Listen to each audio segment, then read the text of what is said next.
چې راپاسې د سر نه پګړۍ کوزه کوي د رسول الله صلی الله علیه وسلم سره د عشق اظهار وکړي د خپل پیغمبر سره د عشق اظهار وکړي د خپل نبی علیه الصلاۃ والسلام په سنتو باندې ننګ وکړي راپاسې د دې سړي نه پګړۍ کوزه کوي ځکه چې دا زمونږ د رسول الله صلی الله علیه وسلم د سنتو بې حرمتي کوي. سلامونه نیکی خیلی احترامات ملګرو د مولانا جمال حسین روغانی سے بتا سوریدلی وی کم چې د دیر تیمرګری سره تعلق لرونکي پیر بغری شاه صاحب نه جی مجرد پیر چې کم دی هغه د کم حرکتونه چې شروع کړي دي نو یقینا چې دا ډیر سپک حرکتونه دي د ځان ته مفتی وي پیر وي او پرونه یو ویډیو کې څه غول خوللی ډیر لوی چې تکابرین یاد کړی چې د عقیده مقابله سړی ما نو لاول خود ته ما چې بچی ډیر غول دي خوللی دي ته ډم کور سړی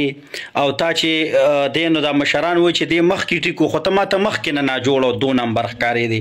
ته 2 نمبر نه وي تا باندې دا ډم توبې کولې ته مړه د علي شاه د مور سره چې دی پلایو کې ناستو مخ کې ورځو کې ما د ویډیو کتل هغه ویډیو زه دلته نه لګوم ځکه چې ستارنګ کنجرانو ستارنګ د کنجرو ښځې چې کوم سره ته راځي هغه زه نه غواړم چې زه پې د خپله پاکه شیشه پلیته کړم پوه شولې نو ته دومره سپک انسان یې ته د خپلې ګیرې ته نه ګورې ته د پټکي ته نه ګورې چې دا د نبي علیه السلام سنت دي او یو وظیفه د پی ټي آی والا له څه ورکړې وه چې مجربه وظیفه و نو تا وې مجرده وظیفه ده نو د هغې نه لاړې مجرد پیر در نه جوړ شو نو بچیا سوال درته کو منت درته کو چې ګوره ته کېدای شي زمانه کشره مې خو دا کم حرکتونه چې د شروع کړي دي دا مه کوه بالکل دا د کونیانو حرکتونه دي دا د مولیانو نه دي یو پټکې دي د مولیانو په سر کړی دی حرکتونه د کونیانو کې نو د دې نه پوه شولې منې شه دا ګډا دا ډانسونه دا د پی ټي آی والا کار دی خو ته ستا خوا وایسونه دي دنیا اورېدلي چې زه صرف لایک پالو له تللی یم نو چې لایک پالو شهرت دپاره تللی نو خیر دی لکونه پالورم درته میلو شوله او بس شهرت درته میلو شوی دی خو ځان خو پې کم از کم د ایمان نه پسې مه خلاصوه که نه ګوره دا د نبي علیه السلام سنت دي دا پټکې دا شعر الله کې راځي دا ګیره مبارکه او دا تا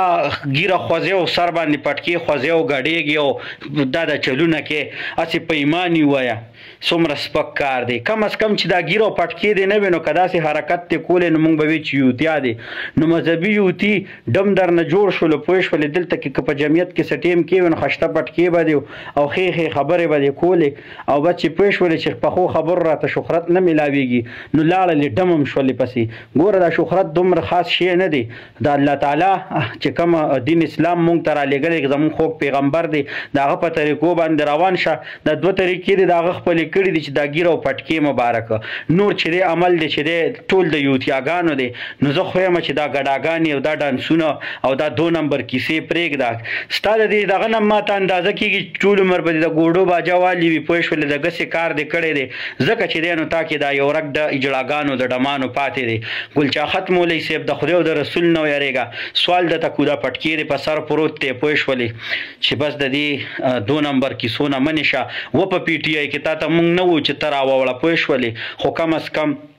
د نبی علیه السلام د دې سنتو خیال وکړو که د دې نه بعد دې خیال نه کو نو مولانا جمال حسین صاحب چې دا کومه خبره وکړه چې ډېر غیرتي عوام دې راوځي او د نه بالکل چې دی نو دا پټکې دي ترې نه کوز کړي ځکه چې دا د نبی علیه السلام سنت دي نو دا په ډمتوب او په ګډاتوب او په دغه ځایونو کې د ښځو په خاصو ښځو سره په لایپونو کې چې راځي نو دا کوزاوه پوه شولې او نور بیا چې دی هغه ستاسې خپل عمل دی الله در سره پوه شه خو کم از کم زموږ د نبي علیه السلام د سنت مه بدنامه ملګرو ویډیو در سره شیر کې او دې پیر بغری شاه ته ورسوي والسلام